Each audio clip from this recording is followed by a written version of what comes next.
로마는 처음에는 왕들이 다스렸다. 이어 루키우스 브루투스가 사람들의 자유를 주어 집정관제를 도입했다.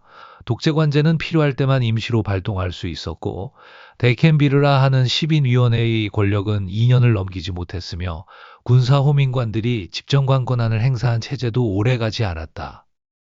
킨다의 지배도 술라의 지배도 오래가지 않았으며, 폼페이우스와 크라수스의 권력은 곧 카이사르에게 넘어갔고, 레피두스와 안토니우스의 군사력은 아우구스투스에게 넘어갔다.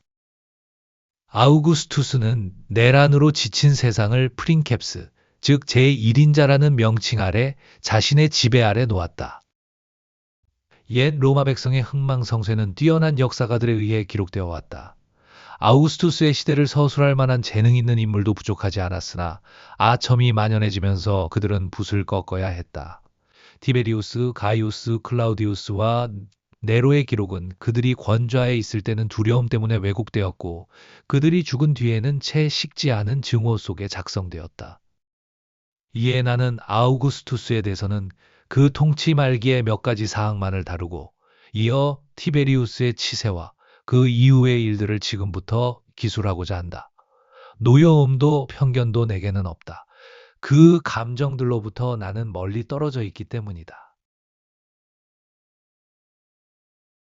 브루투스와 카시우스가 죽고 나자 더 이상 공화정을 위한 군대는 존재하지 않게 되었다.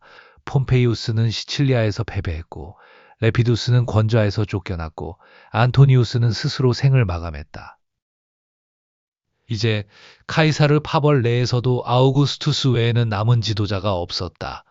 그는 삼두정이라는 허울을 벗어던지고 스스로 집정관에 올랐지만 겉으로는 민중을 보호한다며 호민관의 권한만으로 만족한다고 주장했다. 그는 먼저 군대에는 하사금을, 민중은 식량으로, 그리고 모든 사람에게는 안온한 생활의 달콤함으로 끌어들여 서서히 권력을 확대해 나갔다. 원로원과 정무관, 그리고 법의 권능을 자신 아래로 거두어 들이기 시작했다. 그에 저항하는 사람은 없었다.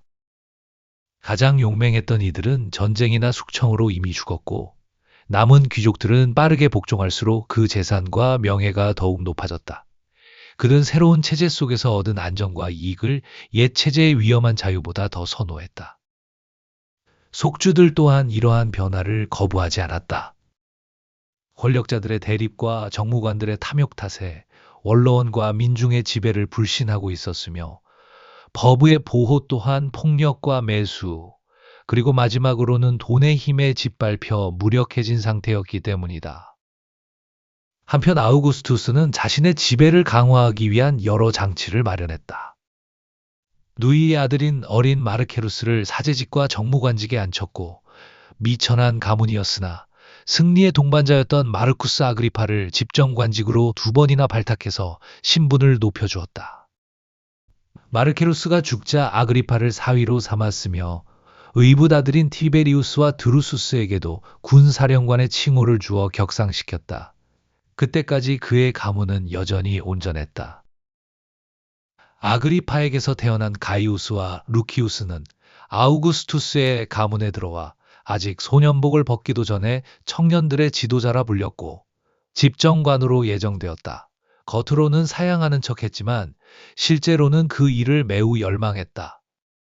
그러나 루키우스와 가이우스는 차례로 예상 밖의 죽음을 맞이한다.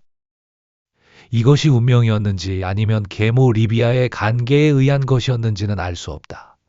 아무튼 이어 드루수스마저 죽었기에 이제 의붓 아들 중에는 티베리우스만이 남게 되었고 모든 권력은 그에게 쏠렸다. 그는 아우구스투스의 아들로, 통치의 동료로, 그리고 호민관 권력을 함께 가진 인물로 받아들여졌다. 그는 군대 곳곳에 소개되었다. 이전처럼 은밀하게가 아니라 이제는 어머니의 공개적인 권유 속에서 이루어졌다.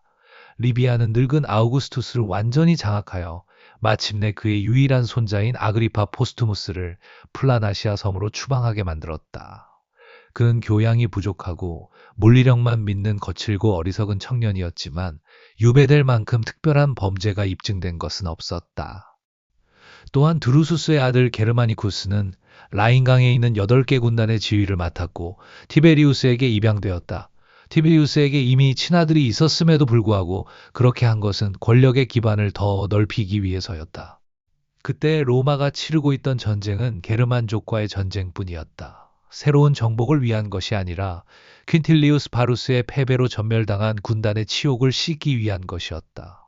로마 내부의 상황은 평온해 보였고 행정관들의 명칭도 그대로 유지되었다. 젊은 세대들은 악티움 해전 이후에 태어났고 노년들은 내전 속에서 태어났으므로 공화정을 실제로 경험한 사람은 거의 남아있지 않았다. 이렇게 국가의 체제가 바뀌자 옛날의 순수한 관습은 어디에서도 찾아볼 수 없었다. 평등은 볼 수 없었고 모두가 황제의 명령을 기다렸다. 아우구스투스가 아직 건강하고 자신의 가문과 국가를 안정적으로 유지하던 동안에는 두려움이 크지 않았다. 그러나 나이가 들어 몸이 쇠약해지고 죽음이 가까워지자 새로운 희망과 두려움이 함께 나타났다. 어떤 이들은 자유를 이야기했지만 헛된 말에 지나지 않았다. 어떤 이들은 내전을 두려워했고 다른 이들은 오히려 그것을 원했다. 그러나 대부분의 사람들은 앞으로 등장할 통치자에 대해 이런저런 소문을 퍼뜨렸다.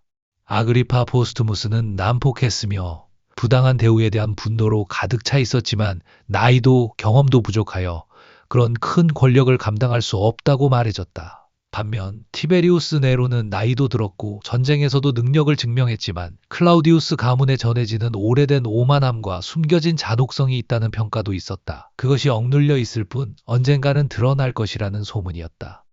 그는 어린 시절부터 황제의 집안에서 자랐고 여러 번 집정관을 지냈으며 개선식을 거행했다.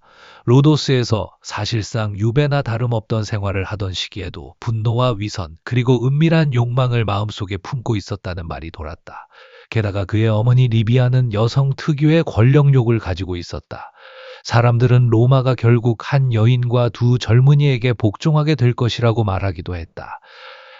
이러한 이야기들이 퍼지는 가운데 아우구스투스의 병세는 점점 악화되었다. 어떤 사람들은 그의 아내가 음모를 꾸몄다고 의심하기도 했다. 소문에 따르면 몇 달 전 아우구스투스가 측근 파비우스 막시무스 한 사람만을 데리고 플라나시아 섬으로 가서 외손자를 몰래 만났다는 것이었다. 그곳에서 서로 눈물로써 조송 간의 정을 확인했고 젊은이가 다시 로마로 돌아올 가능성이 보였다고 했다. 그러나 막시무스가 이 일을 아내 마르키아에게 말했고 아내는 다시 리비아에게 알린 것이다. 황제도 이 사실을 알게 되었다고 한다. 그로부터 얼마 지나지 않아 막시무스가 죽었는데 자살이었는지 아니면 다른 이유였는지 석연치 않았다. 다만 장례식에서 마르키아가 남편의 죽음이 자신의 탓이라고 울부짖는 소리가 들렸다고 한다. 어쨌든 티베리우스는 일리리쿰으로 떠난 지 얼마 되지 않아 어머니의 급한 편지를 받고 불려왔다. 그가 놀라에 도착했을 때 아우구스투스가 아직 살아있었는지 이미 죽었는지는 분명하지 않다. 리비아가 집과 길을 엄중히 지키게 하고는 좋은 소식만 가끔씩 퍼뜨렸기 때문이다. 그러나 모든 준비가 끝나자 마침내 아우구스투스의 죽음과 동시에 티베리우스가 권력을 장악했다는 소식이 함께 퍼졌다. 새로운 통치가 시작되자 가장 먼저 일어난 사건은 아그리파 포스투무스의 죽음이었다. 그는 아무것도 모르는 상태였지만 백인 대장이 어렵게 그를 죽였다. 티베리우스는 이 일을 원로원에서 논의하지 않았다. 그는 아버지의 명령이었다라고 주장하며 아우구스투스가 죽는 순간 그를 죽이라는 지시를 남겼다고 말했다. 그러나 많은 사람들은 그것을 믿지 않았다. 아우구스투스가 의붓아들의 안전을 보장하기 위해 혈육을 죽였으리라고는 상상하기는 어려웠기 때문이다. 오히려 티베리우스와 리비아가 서둘러 그를 제거했을 것이라는 쪽이 더 설득력이 있었다.